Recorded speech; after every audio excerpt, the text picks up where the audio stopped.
Selamat pagi rekan-rekan dan dosen. Eh, Kami dari kelompok proyek Kepal dengan klien Yayasan Sibaran Nasional Tolu. Di sini kami akan memaparkan hasil trade modeling yang kami lakukan. Fokus utama kami adalah mengintegrasikan keamanan sejak tahap awal pengembangan atau yang disebut dengan Secure DLC untuk memastikan integritas dan ketersediaan aplikasi Kepal. Sebelum itu, untuk pada presentasi kali ini kami terdiri dari 3 orang. Saya sendiri Wahyu Rizky, FC Manjarang dengan NIM 11S23040. Teman saya ada Aroni Cikonia Hutapea dan Jevanya Eskiel Saragi dengan NIM 11S23050. Di sini saya akan membacakan tentang apa saja agenda dan tujuan presentasi.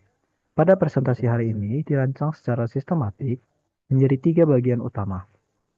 Apa sih 3 bagian utama itu? Yang pertama, kita akan menyamakan persepsi melalui teknologi dasar. Yang kedua, kita langsung masuk ke apa definisi apa itu trade modeling yang akan kita gunakan. Dan yang terakhir, kita akan melihat implementasi stride dan thread pada arsitektur aplikasi Kepal serta bagaimana rencana mitigasi yang kami susun. Di sini ada tujuan-tujuannya yang seperti tadi saya bilang, terminologi, metodologi, dan praktis. Masuk kita ke terminologi dasar threat, vulnerability, exploit, attack, dan trust boundary. Jadi konsep pertama adalah perbedaan antara threat yang tadi saya bilang.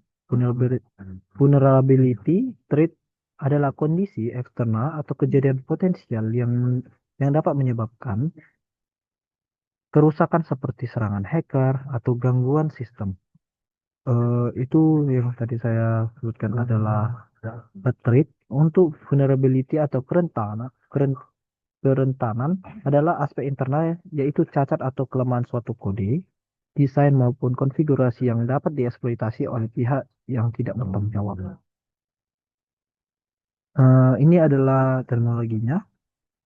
Di sini kita lihat ada threat vulnerability, exploit, attack, sama trust, trust boundary, di mana itu kita lihat ada definisi-definisi yang kecil dan apa saja dari mana dia kondisi-kondisinya, apa aja eh, dari mana yang akan kita dapatkan. Seperti kalau threat adalah segala kondisi kejadian yang berpotensi menyebabkan kerusakan. Vulnerability adalah celah atau kelemahan dalam kode desain.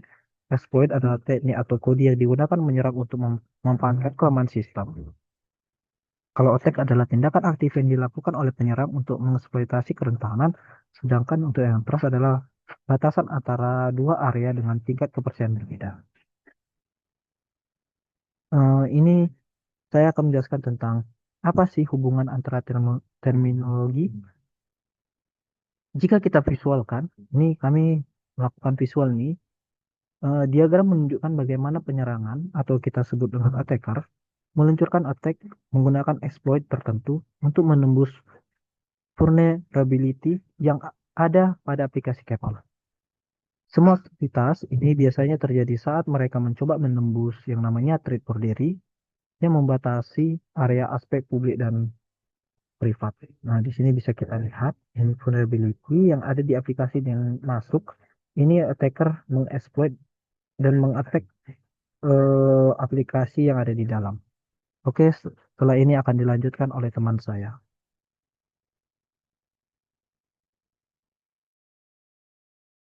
Jadi masuk ke bagian metodologi, di sini kita akan membahas mengapa threat modeling menjadi tulang punggung dari spesifikasi keamanan sistem yang tangguh. Selanjutnya,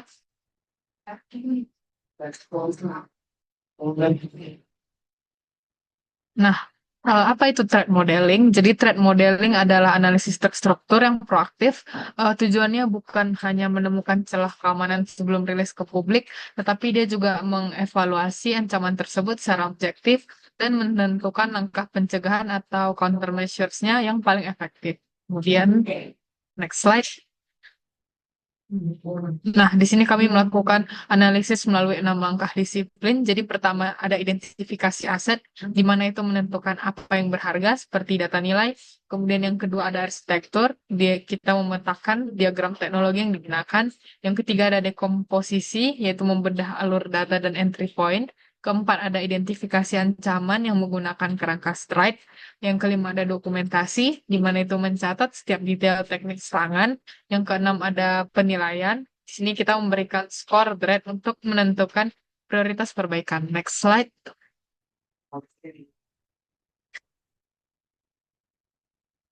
Nah, sekarang mari kita masuk ke studi kasus utama. Bagaimana kita menerapkan konsep tadi secara spesifik pada aplikasi web untuk Kepal ini. Selanjutnya, next.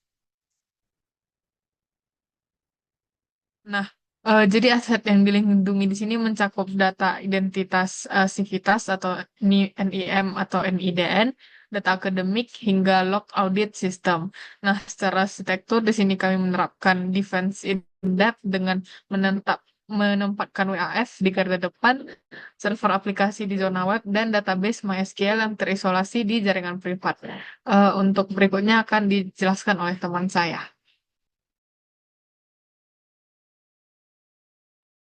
Selanjutnya kita masuk ke dalam analisis Stride dari aplikasi kapal ini sendiri, di mana melalui model Stride, kami mengidentifikasi 6 ancaman utama pada Kepal. Yang pertama adalah spoofing, yaitu penyerangan yang memalsukan identitas pengguna. Di mana di sini penyerang memalsukan identitas pengguna Kepal dengan mencuri cookie login atau session tokennya. Kedua ada tampering, yaitu manipulasi nilai atau KRS melalui injeksi data. Eh, di sini dia melakukan berdapat melalui SQL injection ataupun parameter tampering. Selanjutnya kita ada untuk repudiation, di mana di sini adalah pengguna menyangkal aksi karena sistem log yang lemah. Biasanya juga ini untuk mengubah data akademik yang biasa itu kayak dikarenakan tidak adanya audit trail yang baik. Terus ada denial of service, di mana ini adalah melumpuhkan server kepal agar tidak bisa diakses. Di mana nanti data pribadi mahasiswa ini bocor melalui DDoS, stack trace error, eh, ataupun misconfigure API.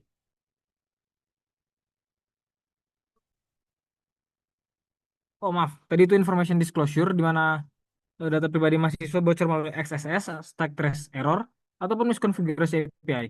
Yang kelima ada denial of service, di mana ini akan melumpuhkan server Kepal agar tidak bisa diakses. Di mana ini biasanya tuh bisa melalui flooding request ke server Kepal yang menyebabkan layanan tidak tersedia bagi pengguna sah. Terus yang terakhir adalah elevation of privilege, di mana di sini mahasiswa mendapatkan akses fitur admin. Ini tuh bisa melalui IDOR ataupun broken access control. Lanjut. Di sini kita dapat melihat untuk table stride di mana teknik serangan dan countermeasure-nya. Untuk step ancaman, kami telah menyiapkan beberapa solusi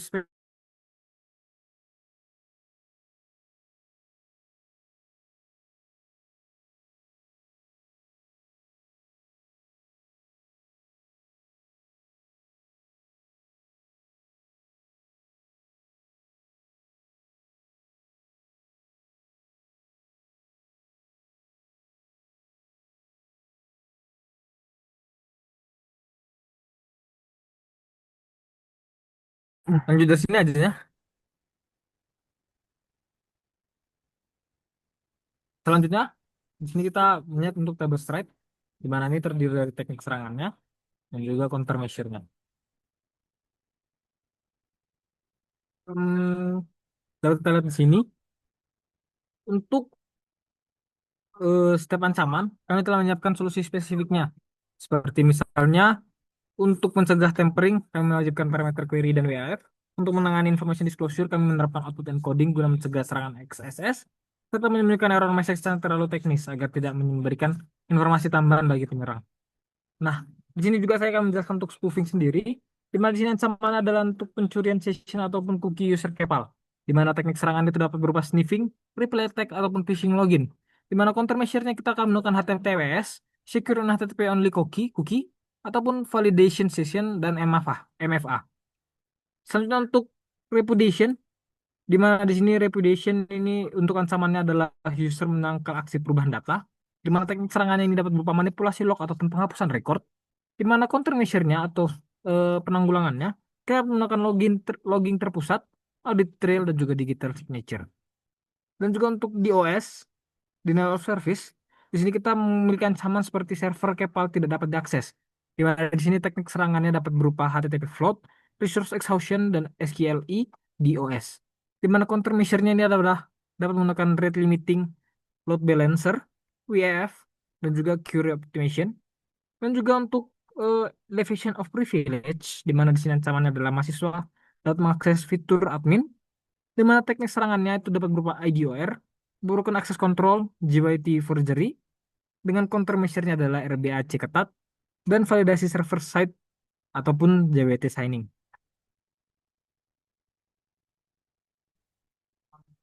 Lanjut. Nah, di sini kita akan melihat untuk penilaian rate dari penghitungan risikonya pada proyek ini. Kami menggunakan skala numeric rate untuk menghitung risiko secara objektif. Hasilnya, tampering via SQL injection dan information disclosure via XSS mendapatkan skor tertinggi dengan 14/15. Ini menandakan bahwa kedua ancaman tersebut bersifat kritis dan harus menjadi prioritas utama untuk segera diperbaiki oleh tim developer.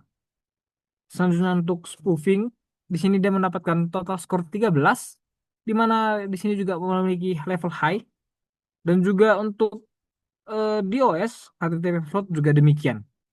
Sedangkan sisanya, elevation of privilege beserta repudiation untuk manipulasi log itu mendapatkan nilai MET, dengan evaluation of privilege mendapatkan total poin 11, dan repudiation atau manipulasi log mendapatkan poin 9.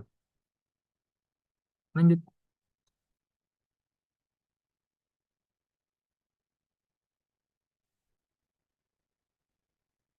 Nah, selanjutnya kita akan masuk ke dalam rencana mitigasi yang komprehensif.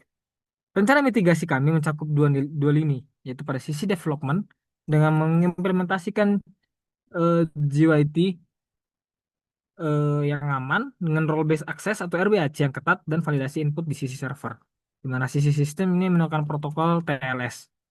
Terus penerapan rate limiting untuk mencegah DOS, serta penyimpanan log terutama yang anti manipulasi untuk DOS. Untuk tempering kita juga menggunakan eh, parameter query ORM, parameter query ORM atau CSRF dengan token dan input validation. Dengan pada sistem itu kita akan menerapkan WAF rules, file integrity monitoring, DB permission restrict. Dan untuk repudiation kita akan menggunakan struktur logging action audit trail per user, di mana di sisi sistem akan menerapkan centralized SIM dan tamper-proof log storage. Untuk information disclosure, kita akan membuat output encoding, custom error page, dan juga field level encryption, di mana sistem di sini akan menerapkan TLS 1.3, crypto tunnels, dan access control on file API. Lanjut.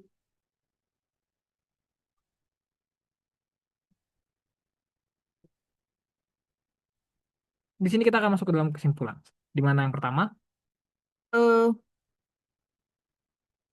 5 poin kunci yang kita perlu ingat adalah di sini adalah memahami terminologi adalah fondasinya. Di mana memahami threats, vulnerability, exploit, attack, dan trust boundary adalah kunci untuk membangun sistem yang aman. Yang kedua, threat modeling sama dengan proaktif, di mana proses 6 langkah membantu tim mengidentifikasi risiko lebih awal. Jauh lebih mudah daripada memperbaiki setelah produksi.